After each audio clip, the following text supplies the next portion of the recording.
కర్ణుడికి 1,00,000 శాపాలని తన దీనికి, అట్లాగే జగన్మోహన్ రెడ్డికి 1,00,000 కేసులు. దాంట్లో భాగంగా చివరికి తన కూతుర్ని కలవాలన్నా సరే కోర్టు పర్మిషన్ తీసుకుని వెళ్లాల్సినటువంటి పరిస్థితి. అందులో భాగంగా తాజాగా కోర్టు వెళ్ళాలంటే తన పాస్పోర్ట్కి సంబంధించి నువ్వు ముందొచ్చి కోర్టు దగ్గరికి వెళ్ళి అక్కడ అటెండ్ అయ్యి అక్కడ పూచికత్తు సమర్పించి వ్యక్తిగతంగా హాజరయ్యి తీసుకెళ్ళమని చెప్పింది ఎన్ఓసి కోర్టు.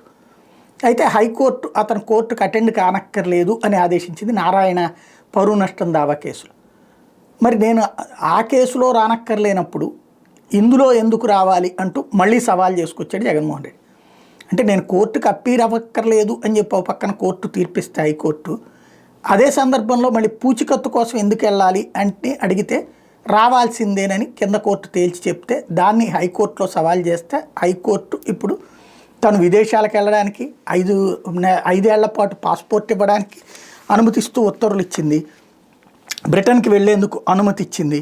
ఓవరాల్గా కె శ్రీనివాసరెడ్డి జడ్జి ఇచ్చినటువంటి తీర్పుతో ఇప్పుడు జగన్ విదేశాలకు వెళ్ళడానికి లైన్ క్లియర్ అయింది.